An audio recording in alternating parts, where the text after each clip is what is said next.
Good morning dear students. आज के व्याख्यान में हम आपको योग दर्शन और आयुर्वेद पर कुछ महत्वपूर्ण जानकारी प्रदान करेंगे। आप जानते हैं कि योग दर्शन 6 आस्तिक दर्शनों में से एक है। इसके प्रवर्तक महर्षि पतंजलि हैं, जिन्होंने पातंजलि योग सूत्र लिखा, और वह योग दर्शन का एक आधिकारिक या यूँ कहें कि प्रमुख संदर्भ ग्रंथ माना जाता है।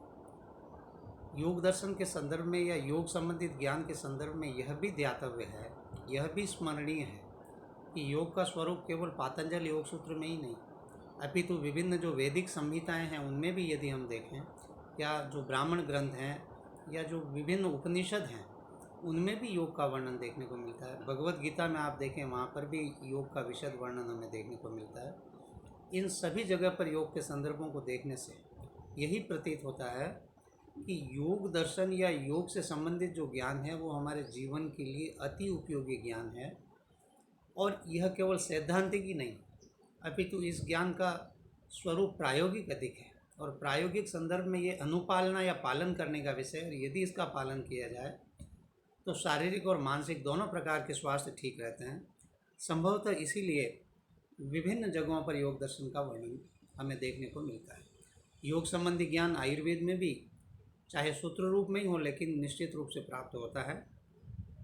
ये एक सर्वसम्मत और अविसंवादी सिद्धांत है कि योग जो है वो मोक्ष प्राप्ति का एक प्रमुख सोपान, एक उपाय है। और योग जो है वो केवल विवेचना का विषय नहीं है, जैसा कि मैंने कहा, इसलिए भी इसकी लोकप्रियता चहु और हमें वर्तमान समय में देखने को मिलती है। यदि तत्व कितने स्वीकार करता है योग दर्शन, इस पर हम विचार करें तो सांख्य दर्शन में कहे हुए जो 25 तत्व है, जो सृष्टि उत्पत्ति के क्रम में सांख्य दर्शन में कहे हैं, उन 25 तत्वों को योग एज इट इज़ स्वीकार करता है। उसके साथ 26वां एक ईश्वर तत्व को और स्वीकार करता है। इस तरह से योग दर्शन जो है इस सृष्टि में 26 तत्वों को स्वीकार करता है, और चूँकि ईश्वर सहित 26 तत्वों को स्वीकार करता है, इसलिए इसको शेश्वर सांख्य भी कहा जाता है। ईश्वर तत्व सहित सांख्य के समस्त तत्वों को मानने वाला, स्वीकार करने वाला। दार्शनिक दृष्टिया राजयोग इस नाम से जो प्रसिद्ध पातंजल योग है उसी का वर्णन हमें देखने को मिलता है। योग शब्द की अगर व्युत्पत्ति पर हम ध्यान दें तो युजिर योगे धातु से ये बना है। युजिर धातु योग के अर्थ में आती है। यहाँ योग आत्मा का परमात्मा से हो सकता है, और चिकित्सा में उचित औषध का उचित रोग में प्रयोग, वो भी योग हो सकता है। इसी तरह से युज समाधो, दूसरी एक धातु और है युज धातु, जो कि समाधि के अर्थ में प्रयुक्त होती है, उससे भी योग शब्द निष्पन्न होता है। योग दर्शन में जो योग शब्द है वो समाधि अर्थ की है। इसीलिए आचार्य पतंजलि कहते हैं कि योग चित्त वृत्ति निरोध। वो कहते हैं योग किसे कहेंगे, या योग से क्या होना चाहिए कि चित्त वृत्ति का जो निरोध होता है या हो जाता है वही योग है। यानी चित्त की जितनी वृत्तियां हैं वो नियमित हो जाए, नियंत्रित हो जाएं, और केवल परमात्म तत्व के साथ आत्म तत्व का संबंध हो जाए, तो ये मानिए कि योग सिद्ध हुआ। अब हम योग दर्शन के कुछ प्रमुख वाद हैं जिनके बारे में आपको संक्षेप में बताना चाहेंगे। योग दर्शन का सर्वप्रमुख और प्रसिद्ध वाद है अष्टांग योगवाद। यहाँ आप जानते हैं अष्टांग योगवाद क्यों कहा, कि अष्टांग योग की थ्योरी है योग दर्शन में, जिसके अंतर्गत यम, नियम, आसन, प्राणायाम, प्रत्याहार, धारणा, ध्यान और समाधि, इन 8 अंगों का विशेष रूप से वर्णन है। इन योग के 8 अंगों को योग सिद्धि की 8 सोपान भी स्वीकार किया जा सकता है। इनमें सबसे पहले है यम। यम और नियम, इन 2 योग के अंगों में विशेष रूप से जीवन से संबंधित विभिन्न सदाचरण, विभिन्न अच्छे आचरण जिनको कहना चाहिए, उनका पालन करने का प्रसंग है। यम का वर्णन करते हुए कहते हैं कि 5 प्रकार की चीज़ों का पालन यम के अंतर्गत करना चाहिए। अहिंसा, सत्य, अस्तेय, ब्रह्मचर्य और अपरिग्रह। अहिंसा यानी किसी भी प्राणी का शारीरिक या मानसिक रूप से कष्ट उसको नहीं पहुंचाना। सत्य यानी सदैव सत्य बोलना। मनुस्मृतिकार ने कहा भी है, सत्य बोलने से मन की शुद्धि होती है, और मन जब शुद्ध होगा तो योग की सिद्धि तभी हो सकती है, क्योंकि शुद्ध सत्व में ही एकाग्रता की स्थिति उत्पन्न हो सकती है। अस्तेय यानी चोरी नहीं करना। ब्रह्मचर्य यानी जितने मोक्ष प्राप्ति की चर्या हैं उनका पालन करना। और अपरिग्रह यानी भौतिक सुख सुविधाओं या वस्तुओं को आवश्यकता से अधिक इकट्ठा नहीं करना। क्यों? कि परिग्रह संचय को कहते हैं, और संचय जो है वो ममता या लोभ को उत्पन्न करता है, और ऐसी स्थिति में योग सिद्धि संभव नहीं है। इसलिए अपरिग्रह भी यम का एक प्रमुख भाग है। दूसरा सोपान है योग का नियम। नियम के अंतर्गत भी 5 प्रमुख नियमों का पालन करने के लिए साधक से अपेक्षा की जाती है। सबसे पहले है शौच। शौच यानी शारीरिक और मानसिक दोनों दृष्टि से शुद्धि, पवित्रता, ये साधक में होना ज़रूरी है। दूसरा नियम है संतोष, यानी यथालाभ संतोष। जितना संसार में जो वस्तु, जो सुविधाएं, जो परिवार आपको मिला, उसमें संतुष्ट रहना चाहिए। ऐसा करने से मन स्थिर रहता है, प्रसन्न रहता है, और ऐसी स्थिति में योग सिद्धि की भी संभावना होती है। अगर मन आपका स्थिर नहीं है तो योग सिद्ध नहीं हो सकता। तीसरा है तप, यानी तपस्या। तपस्या भी सांसारिक विषयों से मन को हटा करके ब्रह्म में उसको समर्पित करने का एक प्रयास होता है, इसलिए तपस्या भी एक प्रमुख नियम है। स्वाध्याय, यानी वेद, उपनिषद आदि जो प्रामाणिक ग्रंथ हैं उनका स्वाध्याय करना, या प्रणव या ओंकार का जो मंत्र है उसका जप करना, यह भी स्वाध्याय है। और 5वां नियम है ईश्वर प्रणिधान, यानी अपने आप को ईश्वर के समर्पित कर देना। इस तरह से 5 प्रकार के जो नियम है, जो चर्या है, उनका पालन नियम के अंतर्गत आता है। तीसरा योग का जो अंग है वो है आसन। आचार्य कहते हैं कि आसन जिसके अंतर्गत विभिन्न प्रकार के आसनों का वर्णन प्राप्त होता है, जैसे मयूरासन, धनुरासन, सर्वांगासन, पद्मासन, सिद्धासन आदि। और यहाँ मैं यह कहना उचित समझता हूँ कि लोक में योग से सिर्फ आसन समझते हैं, या योग का मतलब आसन समझते हैं, जबकि आसन योग का एक अंग, एक सोपान जरूर है, लेकिन आसन संपूर्ण योग नहीं है। संपूर्ण योग जब अष्टांग योग का स्वरूप जो है उसकी जब पालना की जाए तभी संपूर्ण योग का पालन हो रहा है या उसकी अनुपालना हो रही है, ऐसा कहना चाहिए। आसन का महत्व क्या है कि आसन से शरीर में और मन में स्थिरता आती है सबसे पहले, और जब स्थिरता आती है तो सुख या आमोद की प्राप्ति होती है। इसीलिए आसन की परिभाषा देते हुए कहा स्थिर सुखम आसनम, अर्थात जिससे शरीर में, मन में स्थिरता उत्पन्न हो और जो सुखकारी हो वो आसन है। चौथा सोपान है योग का प्राणायाम। यहाँ प्राणों का आयाम करना ही प्राणायाम है, और यहाँ प्राण श्वास से संबंधित है। जो वायु हम श्वास के रूप में लेते हैं उसको श्वास कहते हैं, और जो कार्बन डाइऑक्साइड युक्त दूषित वायु हम बाहर निकालते हैं उसको प्रश्वास कहते हैं। प्राणायाम के माध्यम से श्वास और प्रश्वास की जो गति है उसका आयाम किया जाता है, उनके बीच का जो अंतराल है उसको बढ़ाया जाता है, श्वसन दर को यहाँ पर घटाने का प्रयास करते हैं, इसी को प्राणों का आयाम कहते हैं। इसमें 3 वृत्तियों का पालन करते हैं।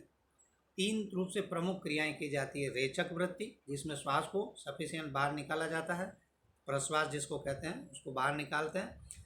फिर पूरक वृत्ति, यानी लंबी सांस लेकर ओठों को ग्रहण किया जाता है, और कुंभक, फिर उसको धारण किया जाता है। यानी रेचक, पूरक और कुंभक, इन 3 स्टेप्स में क्रमशः प्राणायाम का अभ्यास किया जाता है, और इसका अभ्यास धीरे धीरे करना चाहिए। यहाँ प्रश्न हो सकता है कि प्राणायाम को योग सिद्धि के लिए कराने की ज़रूरत क्या है? तो योग दर्शनकार कहते हैं कि जब तक श्वास प्रश्वास की प्रक्रिया चलती है तब तक मन में स्थिरता नहीं आती है। जब हम श्वास और प्रश्वास की जो दर है उसको कुछ कम कर देते हैं, उनके बीच का जो अंतराल है उसको बढ़ा देते हैं, उन प्राणों का आयाम जब कर देते हैं तो मन में धीरे धीरे स्थिरता आने लगती है। इसलिए प्राणायाम का अभ्यास कराया जाता है योगी को। योग का 5वां सोपान है प्रत्याहार। प्रत्याहार शब्द में 2 शब्द है, प्रति और आहार। प्रति शब्द यहाँ अनुकूल के अर्थ में ग्रहण कर सकते हैं, और आहार शब्द वृत्ति के अर्थ में, अर्थात प्रतिकूल वृत्ति। किसकी प्रतिकूल वृत्ति? इंद्रियों की प्रतिकूल वृत्ति उत्पन्न करने का यहाँ पर प्रयास किया जाता है। अर्थात जो बहिर्मुख इंद्रियां हैं, बाह्य विषयों की ओर जो लोलुप जो इंद्रियां हैं, उनको वहाँ से नियमित करके उनको अंतर्मुख बनाना ही प्रत्याहार है। तो प्रत्याहार का अभ्यास करने से क्या फ़ायदा होगा, क्या परिणाम प्राप्त होना चाहिए? इंद्रियों पर वशित्व, इंद्रियों पर नियंत्रण यदि हो जाता है तो ये मानिए कि प्रत्याहार की सिद्धि हुई। यहाँ यह भी ध्यातव्य है कि यम, नियम, आसन, प्राणायाम और प्रत्याहार, ये 5 जो योग के अंग या सोपान हैं, इनको योग सिद्धि के बाह्य साधन कहा जाता है, और बाकी के जो 3 सोपान है, धारणा, ध्यान और समाधि, उनको आभ्यंतर साधन कहा जाता है योग सिद्धि का। अब छठा सोपान योग का जो अष्टांग योग का जो है वो है धारणा है, और धारणा को परिभाषित करते हुए कहते हैं योग सूत्रकार कि देश बंधः चित्तस्य धारणा, किसी देश विशेष में चित्त को लगाना, यही धारणा। जैसे नासिकाग्र या हृदय कमल या किसी इष्ट देव में अपने ध्यान को, अपने चित्त को लगाना, यहाँ धारणा कहा जाता है। ये कहते हैं यहाँ पर कि प्राणायाम के द्वारा हम वायु पर विजय हासिल करते हैं, प्रत्याहार के द्वारा हम इंद्रियों को वश में करते हैं, उन पर विजय हासिल करते हैं, और धारणा के माध्यम से मन को किसी स्थल विशेष में स्थिर करने का प्रयास किया जाता है। तो यह धारणा का प्रयोजन है। फिर 7वां सोपान है ध्यान। ध्यान को डिफाइन करते हुए कहते हैं तत्र प्रत्यय एक तांता ध्यानम। योग सूत्रकार ने कहा है कि किसी एक ध्येय वस्तु का निरंतर ध्यान करना, जब ध्येय वस्तु एकाकार रूप में मन में प्रवाहित होने लगती है तो उस स्थिति को ध्यान कहते हैं। और फिर 8वां सोपान है समाधि। समाधि को डिफाइन करते हुए कहते हैं सम्यक आधीयते एकाग्रीक्रियते विक्षेपान परिहृत्य मनो यत्र स समाधि। जहाँ पर मन को सारे विक्षेपों को हटा करके एकाग्र किया जाता है, आत्मा में संयमित किया जाता है, आत्मा से संबद्ध किया जाता है बाह्य विषयों से हटा करके पूरी तरह, उसको समाधि कहते हैं। आयुर्वेद में भी समाधि को डिफाइन करते हुए कहते हैं कि विषयेभ्यो निवर्त्य आत्मनि मनसो नियमनम। विषयों से हटा करके आत्मा में मन का नियमन करना ही समाधि है। यहाँ पर यह विशेष रूप से ध्यातव्य है कि ध्यान की जो अवस्था है उसमें ध्येय वस्तु ध्याता आदि इन सब का ज्ञान होता है, जबकि समाधि की स्थिति में केवल ध्येय वस्तु मात्र ही अवशिष्ट रह जाती है। यहाँ पर केवल ध्येय वस्तु का ही जो साधक है उसको ज्ञान होता है, उसको ध्याता आदि उन विषयों का ज्ञान यहाँ पर, या ध्यान कर रहे हैं इस बात का भी ज्ञान नहीं होता, केवल ध्येय वस्तु का ज्ञान रह जाता है। और ये संपूर्ण एकाग्रता की स्थिति है जिसमें ध्येय वस्तु मात्र ही अवशिष्ट रह जाती है। यहाँ ध्यान, ध्येय और ध्याता तीनों एकाकार हो जाते हैं, एक स्वरूप को प्राप्त हो जाते हैं मात्र ध्येय के रूप में। इस प्रकार से समाधि और इससे पहले ध्यान और धारणा, यानी धारणा, ध्यान और समाधि, इन तीन जो योग के अंग हैं इनको संयम भी कहा जाता है। धारणा, ध्यान और समाधि, इन तीन योग के अंगों को संयम कहा जाता है। और संयम की स्थिति जब उत्पन्न हो जाती है तो ज्ञान ज्योति का उदय होता है, और ज्ञान ज्योति का उदय होने से या ज्ञान के होने से मोक्ष होता है। यहाँ ज्ञान कौन सा? तात्विक ज्ञान, ब्रह्म ज्ञान। जब तात्विक ज्ञान या ब्रह्म ज्ञान हो जाता है तो वो मोक्ष देने वाला होता है।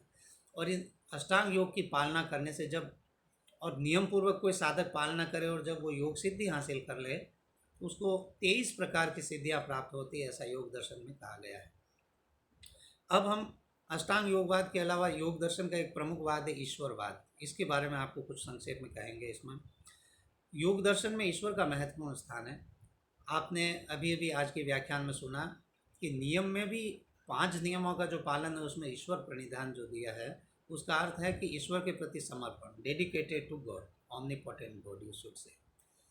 तो ये भी इस बात को सिद्ध करता है कि योग दर्शन ईश्वर को मानता है। इतना ही नहीं, योग दर्शन के आधुनिक विद्वान जो है वो सैद्धांतिक रूप से और व्यावहारिक रूप से दोनों दृष्टि से ईश्वर की सत्ता को स्वीकार करते हैं।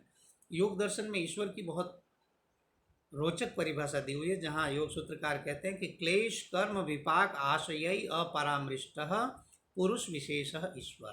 अर्थात जो क्लेश से रहित है, परे है, जो कर्म से परे है, कर्मों के विपाक से परे है, और जो आशय से भी परे, यानी आशय का अर्थ यहाँ संस्कार या पूर्व जन्मकृत कर्म, इन सब से जो परे है उस पुरुष विशेष को ईश्वर कहते हैं।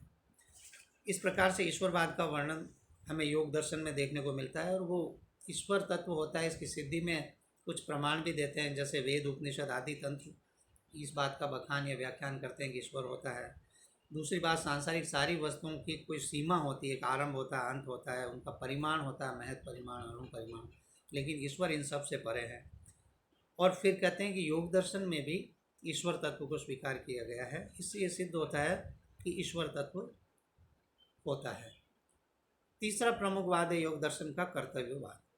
कर्तव्यवाद यानी यह वाद ये बताता है कि मानव मात्र का क्या कर्तव्य, उसके लिए क्या करणीय है, और इसको समझना बहुत आसान है।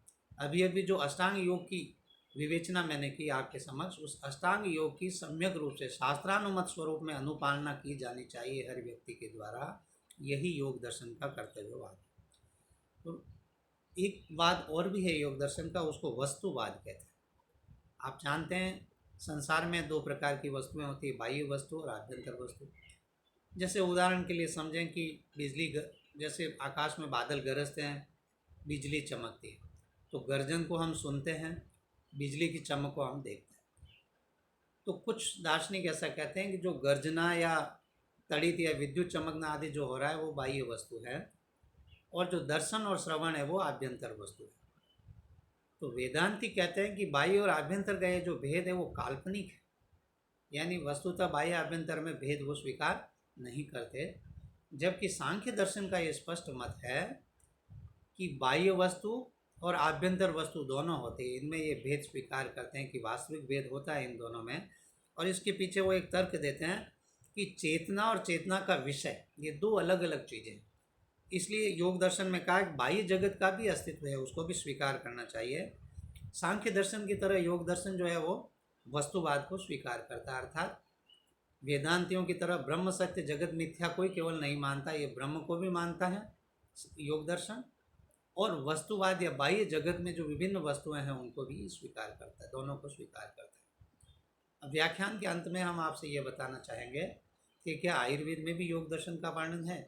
तो निश्चित रूप से आयुर्वेद में चरक संहिता में योग दर्शन का सूत्र रूप में वर्णन है। हाँ, पातंजलि योग सूत्र में जितना विस्तार से वर्णन है उतना तो नहीं हुआ है, लेकिन सूत्र रूप में, लेकिन अति सारगर्भित वर्णन योग दर्शन का चरक संहिता शारीर स्थान के प्रथम अध्याय में हुआ है। क्यों हुआ है वहाँ पर वर्णन? तो वहाँ पर एक प्रश्न उपस्थित हुआ है। आप जानते हैं कि आयुर्वेद चिकित्सा शास्त्र है और चिकित्सा शास्त्र का प्रमुख प्रयोजन होता है रोगी की पीड़ा या वेदना को दूर करना। तो वहाँ प्रश्न हुआ कि वेदनाओं की निवृत्ति किन किन उपायों से होती है। तो उन उपायों में योग और मोक्ष का भी उल्लेख हुआ कि योग से भी वेदना की निवृत्ति होती है और मोक्ष से भी वेदना की निवृत्ति होती है। यहाँ आपको स्पष्ट हो गया होगा कि चूंकि योग से वेदनाओं की निवृत्ति होती है और वो वेदना शारीरिक और मानसिक दोनों प्रकार की वेदनाओं की निवृत्ति होती है, इसीलिए योग का वर्तमान में इतना अधिक प्रचार हो रहा है, प्रसार हो रहा है, लोग योग की ओर आकर्षित हो रहे हैं। और चरक संहिताकार ने भी योग दर्शन को प्रायोगिक होने से यहाँ पर स्वीकार किया है कि योग दर्शन के माध्यम से भी हम वेदनाओं की निवृत्ति कर सकते हैं। निश्चित रूप से चरक योग को डिफाइन करते हुए कहते हैं कि आत्मेंद्रिय मनोअर्थानाम सन्निकर्षात् प्रवर्तते सुख दुख, अर्थात वो कहते हैं कि आत्मा, मन, इंद्रिय और इंद्रिय के विषय इनका संयोग होने पर सुख या दुख की उत्पत्ति होती है। तो ऐसी स्थिति में क्या करें? तो वो कहते हैं अनारंभात आत्मस्थे मनसी स्थिरे निवर्तते तदुभयम, कि ये सुख और दुख दोनों की निवृत्ति अगर करनी है तो क्या करें कि उस संयोग का ही अभाव कर दीजिए। वो आत्मा, मन, इंद्रिय और इंद्रियार्थ का जो संयोग है उसका अगर आरंभ ना हो तो सुख या दुख कुछ भी नहीं होता, और ऐसी स्थिति में इंद्रियों पर वशित्व या नियंत्रण की स्थिति प्राप्त हो जाती है। और आचार्य कहते हैं सशरीरस्य योगज्ञ तम योगम ऋषियो विदु, ये जब वशित्व की स्थिति उत्पन्न हो जाती है उसी को योग को जानकार लोग जो हैं, योग के विशेषज्ञ जो हैं, वो योग कहते हैं। इतना ही नहीं, चरक संहिता में जब साधक योग की सिद्धि कर लेता है तो योग सिद्धि से मिलने वाले 8 प्रमुख परिणाम या बल या ऐश्वर्य जो है उनका भी वर्णन किया है।